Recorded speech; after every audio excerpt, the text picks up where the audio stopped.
serious problems.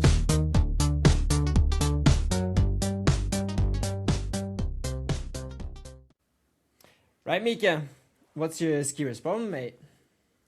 Mate, my scariest problem is that actually, ever since I started knowing you guys, it's like maybe 5 years ago when I started training with you before like the Beijing season, you and like back then, especially Youngie, you were always going on about like, oh yeah, the team sprint, like we're going to be so good in the team sprint and we're going to bank on team sprint. That's where we're going to get our result. And then for some reason or another, you've always been somewhat shit in the team sprint. And now I've not heard you one single time going on about the team sprint during the summer, during autumn. The first time I heard you talking about the team sprints when you told me you were going to do it with Muzzy here. And now you guys actually came in 5th and you did insanely well. And I was like, what is happening? Yeah, that's definitely not my scariest problem. That was fucking good. It was great. And the thing is, I knew we could do well, but like actually doing it is something else. And it was great to be able to secure that 5th spot and beat Austria, mate. That should be your scariest problem. GB's better than Austria. Let's go. But to be honest, that's the scariest problem that I'm willing to live with. Yeah, that's But good. talking about Austria, like 7th, it's not like 7th shit. It's actually quite good. Honestly, both of them are like, or Benji is also very good distance skier, but like Fatih is more like a sprinter, like pure sprinter. I was actually surprised that they did that well. Like 7th is actually like super top result. Like we were happy with top 8, and I think yeah. But especially on the course as well. I love especially on this course, like super hard course. I guess we'll go a bit into it, but like I was I was like super happy to see that, like, the both teams that didn't, or actually more than both teams, but like the teams that didn't make it in the relay because we were not awarded a 4th quota managed to like show that we deserve to be in there. We're like Australia as well qualifying, like.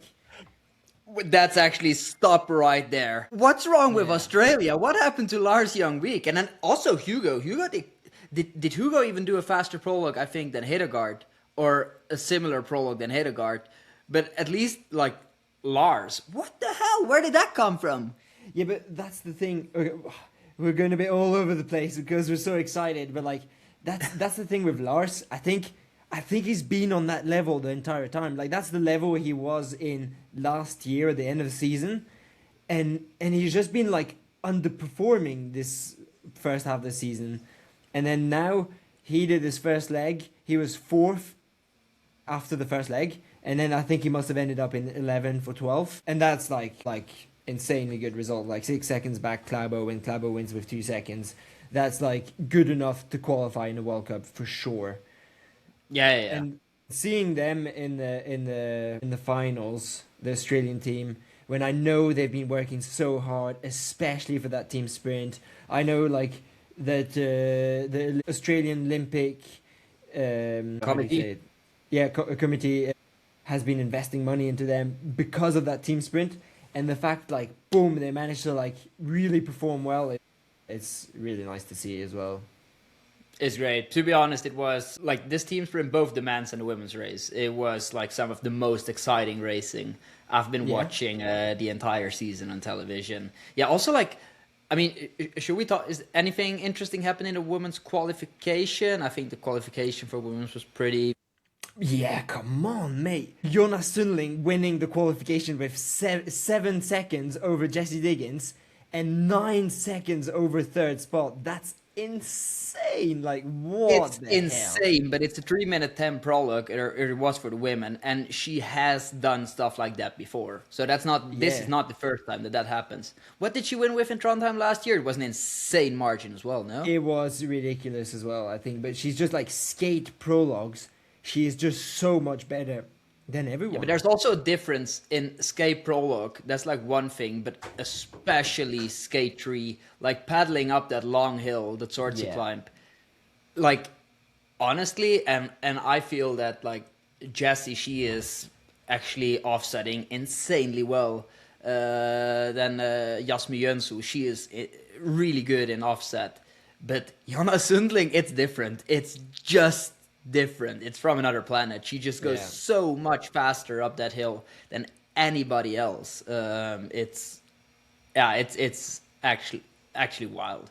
But yeah, just still going back to the prologue. I mean, apart from that insane margin that Jonna managed to win the prologue with, lots of drama about the Swiss team, about we definitely Nadia gonna test Kalin that getting after. selected. Yeah. But she delivered. I'm sorry, she delivered the goods. Yeah, so She did what she had to do. we'll give it back to our listeners who haven't followed that little mini drama. Anja Weber has been kind of the partner for Team Sprint for Fenrich for the last few years and has been performing super well. She's super good in distance, super good in sprint. She's obviously in good shape. She skipped the 10K to be able to race the team sprint, kind of like to save energy because she knew they could medal in the team sprint.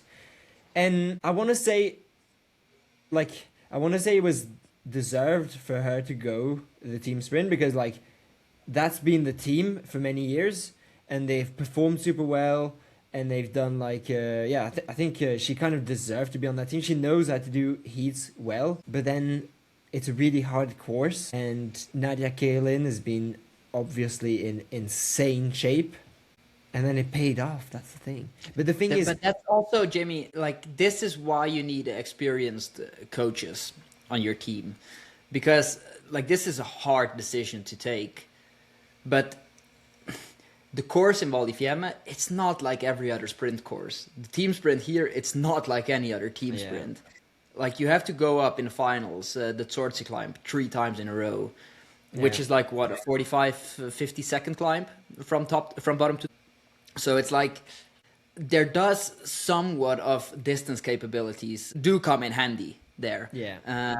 And I mean, one thing is deserved. Like, to be honest, if you're at the Olympics for a top nation, which I consider the Swiss in sprint, and if you look at the last championships of the last years, everybody making that team deserves to be on the team there. It's the same, like we could argue about Heggard on a Norwegian team, or maybe they should have put Amundsen, but everybody that managed to get to the Olympics for Norway deserves to be on the sprint relay. And I felt that it was a hard decision, but a good decision to put on Nadia Kalin. And she proved her coaches right. At the same time, like I think today, if we put my grandmother with Nadine Fendrich, I think Nadine Fendrich would still finish second. Like I'm so sorry, but like Nadine Fendrich was insane. Like the fact that last climb of her was insane. She is just unreal. And like you could tell how much stronger she was than the others. Like when she skates, so there's basically first bump, and then it's like second hill kind of, and then the big hill at the end. And the second hill, she skated to the whole way up. I was just like preparing to start, so I just saw it. And I just saw her like skate toing that entire hill. And I think that's like, that shows how good she was. Yeah. And the thing is, in the men's as well, if you manage to skate to quite far up the hill, you gain so much energy compared to paddling quite low down the hill. So well deserved. And I feel sorry for Anja Weber because she was also saying that it was like kind of bad communication from the team, and but at the same time, something I'm gonna say that's not gonna be in Anja Weber's credit. I think she's super nice. She's nice to hang out with, but it's not so much team player to write that on social media. Because it first of all, kind of says, oh, my coaches did the wrong choice. And it also says a bit like, my teammate is not as good as I am. So, I understand the disappointment. It's difficult, but I would say it's a not ideal situation. I think we can all agree on that. Yeah.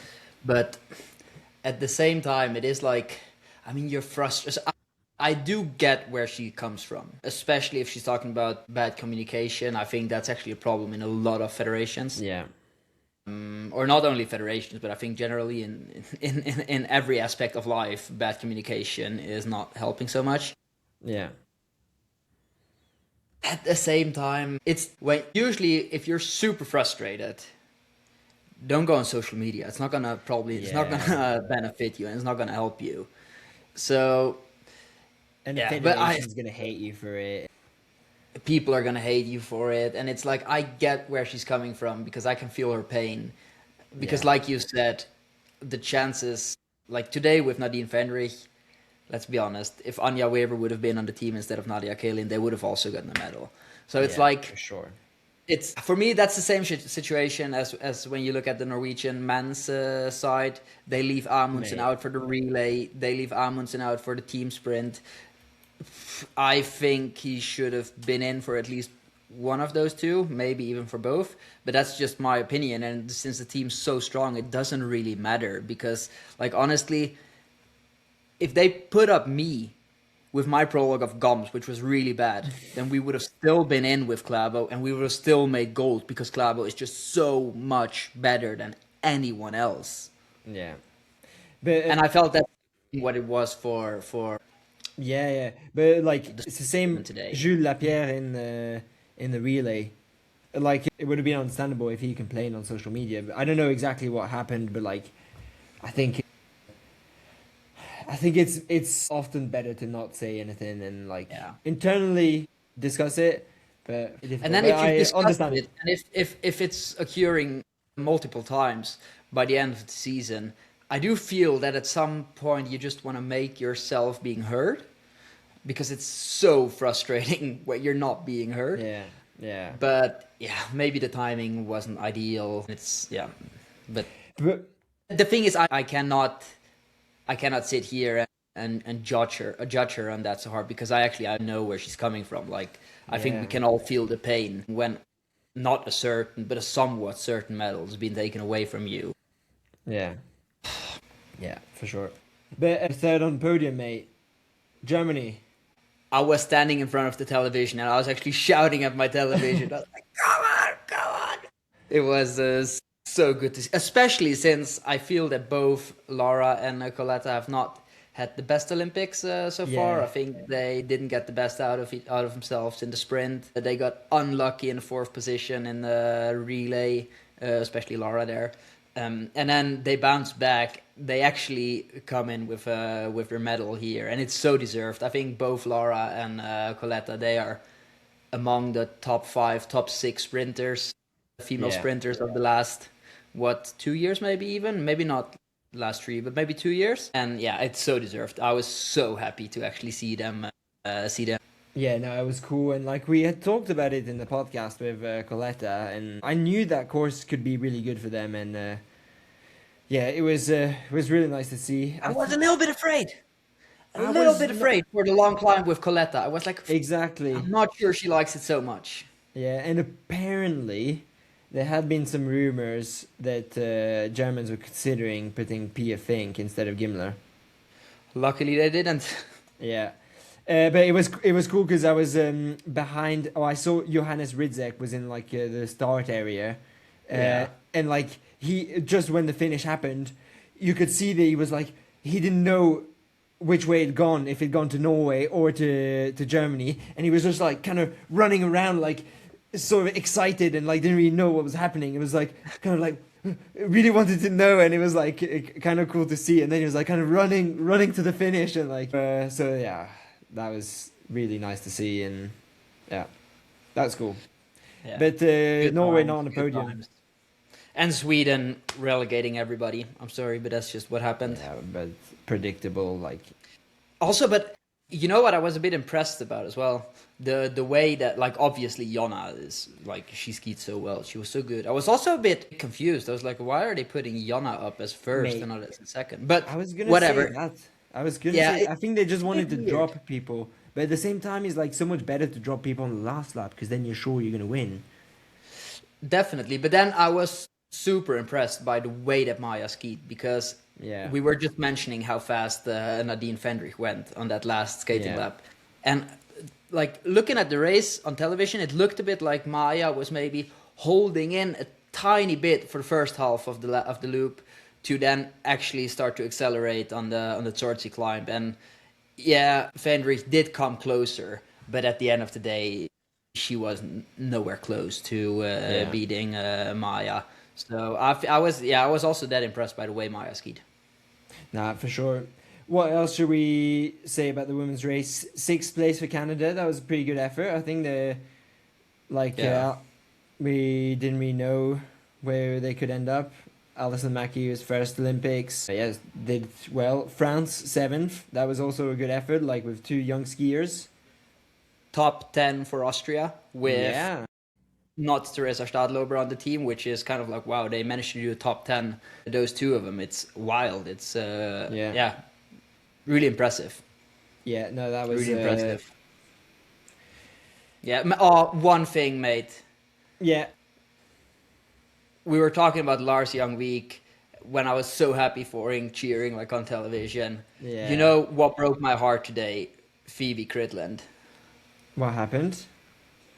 Phoebe just stumbled over her own feet and crashed on the finish straight in the prologue. And then after she got up, she was just like not even managing to continue to ski properly anymore. It took her like 5, 6, 7 steps to start to ski again. And I saw her in the finish and I saw her holding back like tears. And I was like, this is not the place where you want this to happen.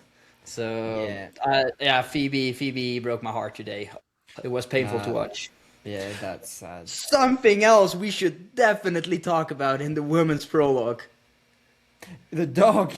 There was all of a sudden Paul Goldberg is shouting on television, "Dog! Dog! There's a dog!" And I'm like, what is he on about? And then you see like this, like I'm quite sure it was a Czechoslovakian wolfhound or wolf dog. Yeah, it looked a bit like a husky type wolfy. Yeah, I think they call it like Czechoslovakian wolf dog. Okay. So literally, look like if he would not have had the thing on, like his collar, I would have been sure that was a wolf.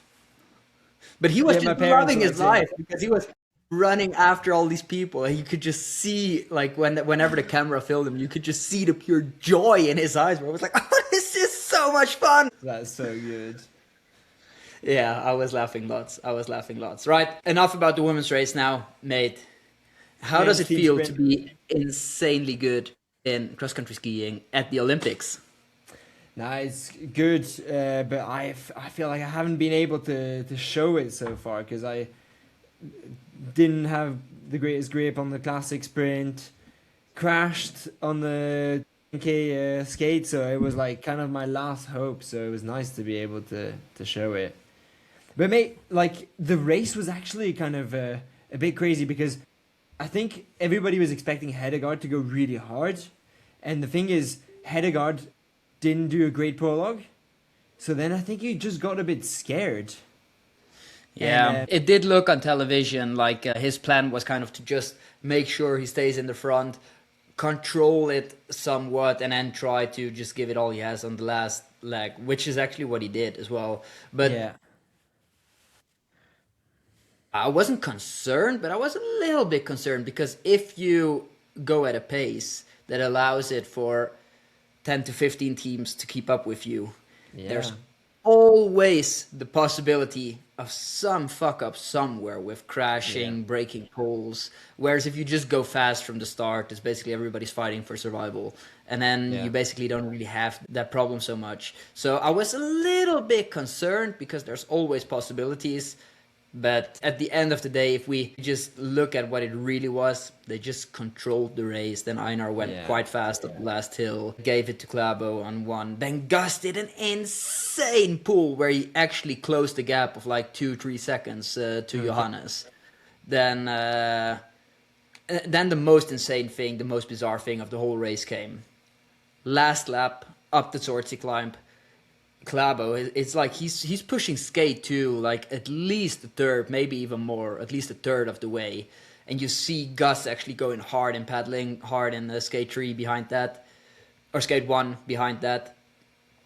And then there's like this transition of Clabo where he goes into paddling, and all of a sudden it's like the guy's got it's like I don't even have words for it. It's like the way he attacks in Skate 1 these days, it blows my mind. It was like he literally goes 30% quicker than anybody else.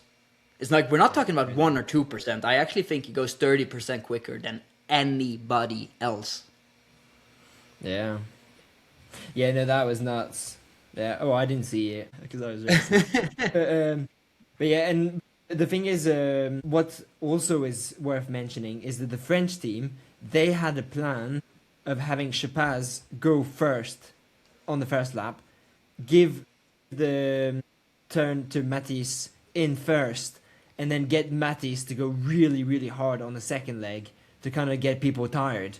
But what happened is that Chapaz went down the hill in first, and then everyone glided past him with the draft, and he ended up in 8th.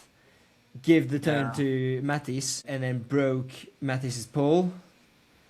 And then I think actually that was with a stumble from Austria. Not to point fingers, but I think Benji Moser tried to give the relay to Fettinger over Matisse. Wait, I think that might also explain this message in the group chat from Fizz. No sanction from the jury, race incident. So I guess you might be right on that. Yeah, and then France was not in a great position. Matisse could not attack because they were last. I think did he even break the pole the second time? I think he broke the pole twice. Yeah, and then on the last lap on the exchange, another pole broke. So that was a bit of a disaster for them. Yeah. And Jules Chapaz was so disappointed, mate. I was in the bus with him, and he was just like, yeah. I think he, when you see your whole team do well, get medals and stuff, and he's seen 4 guys get medals from his team, so he thinks it's possible. He thinks he can do it, and he could definitely do it. He could definitely go and play for the medals. Yeah. But so it's a bit heartbreaking. Yeah, also, I guess it's even harder when you see everybody doing so well, delivering the goods, when it used to be you that was delivering the goods. Like, if you think back to Planetstar World Championships, it was him that took the medal. Lots of, even here, like 6 weeks ago, 5 weeks ago, it was him taking a podium in the Classic Sprint in the Tour de Ski. That's true. Yeah, I can imagine how he's feeling right now. Yeah. But it's sports. It's hard. It's shit. It's brutal and it's honest. And sometimes small mistakes can cost you years and years of preparation. But you know what? Olympics is going to be in his hometown in 4 years. It's going to happen in La Clusa, the town where he grew up. But Jimmy, you probably know more about this than I do. I don't remember who I was talking to, but somebody that also knows a lot about Olympics and skiing and what's happening. And apparently the French haven't decided 100% if the skiing is going to be in La Clusa. There might be a chance that it might be held somewhere else. What do you know about this? I have not heard a single thing about this, but okay. I think Lapalou and Chapaz and Chile and probably also Shanova are going to go on strike if it's not in La Clusa. Yeah, okay. But actually, something worth mentioning as well, apparently 4-point-something million French people watched the relay when there was a medal. Like 4.1 million. That's the population of Norway. Yeah. And apparently people are absolutely loving cross-country skiing in France. So that's cool. But I feel like there's this whole hype around cross-country skiing in the Olympics now. I don't know, like every time I open TikTok, I just see some random US influencer going on about how Clabo is skiing with sub 6 minute mile pace up a hill. Yeah. I just feel like there's all of a sudden, there's like this, we're talking all season, we're talking about how Norway is destroying cross-country skiing. And we're at the Olympics and boom, I just feel like it's the greatest thing that's ever existed. Yeah. Yeah, I actually saw a reel on Instagram where there was this guy explaining something about cross-country skiing. And he said, oh yeah, in cross-country skiing and in skiathlon. And I was like, yeah, mate. Yeah, skiathlon's part of cross-country skiing, mate. or maybe it was even the other way around in skiathlon and cross country skiing. And I was like, okay. So yeah, but cool to see the hype, and I think it's always nice to see when it actually grows in the Alps. And now it's just up to Fizz to capitalize on this hype and build on it. Yeah. No, it's true, but it's up to also up to us. Like we have to make sure the hype keeps coming up to the athletes. We need to deliver shows. True. So it's and that is exactly what we're doing. Of course, Fizz right is now. the one that actually has the possibility to push the sport, but it's also us athletes that can help with creating this hype, or at least holding up the hype. Yeah. Also, it's really great because now it's 18th of February, so in like 5 weeks' times, the season is going to be over, and it's like April, and then nobody cares about skiing anymore for like 6 months. Yeah, but that's still another month and a bit.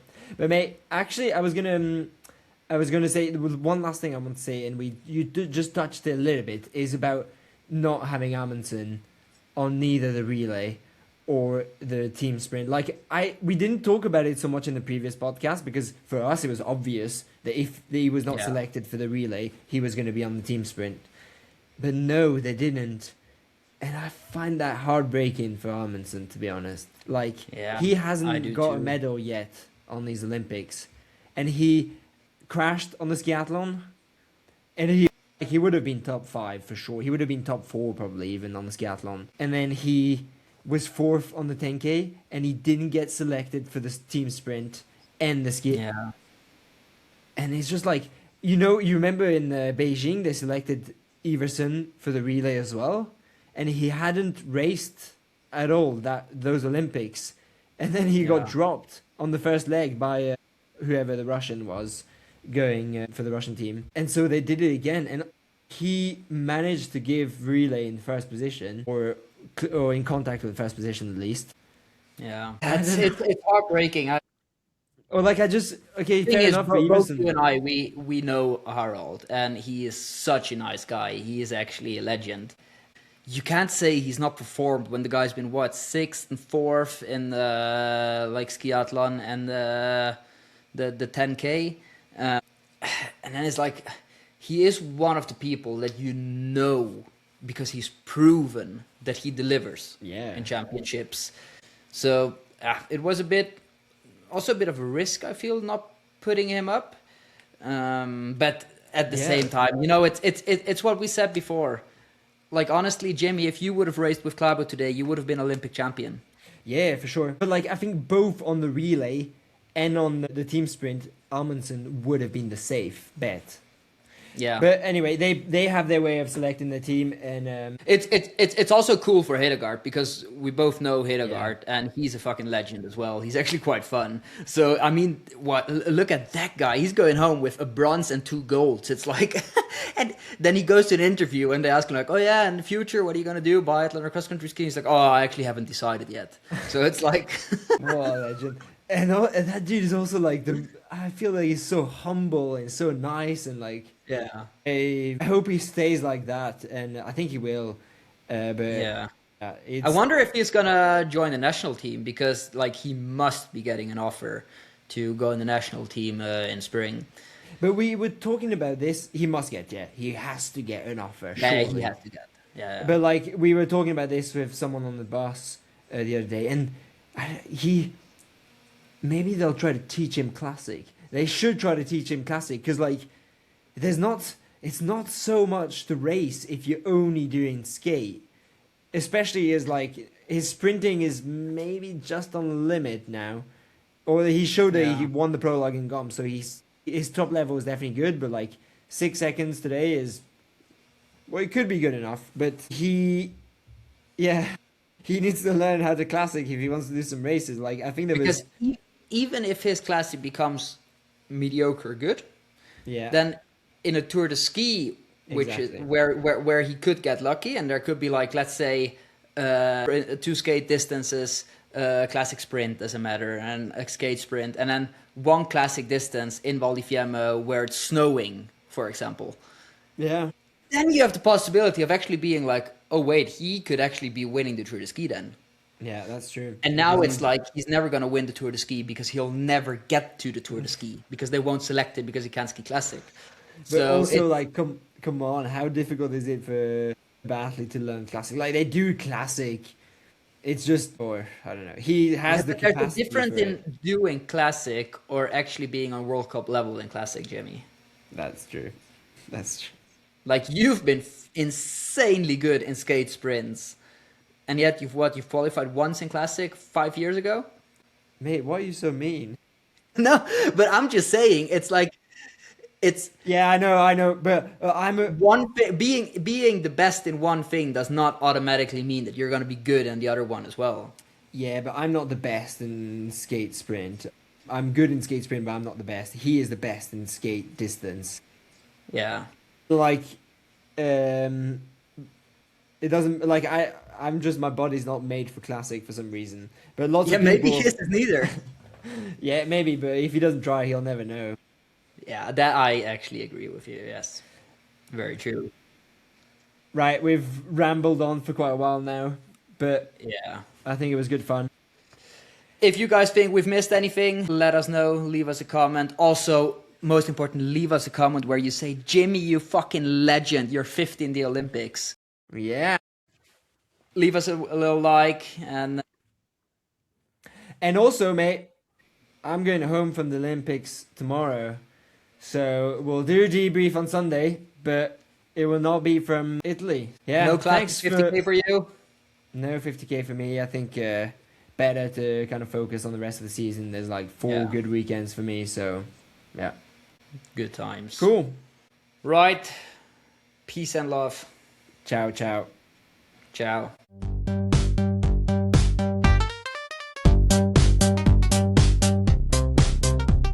Serious problems.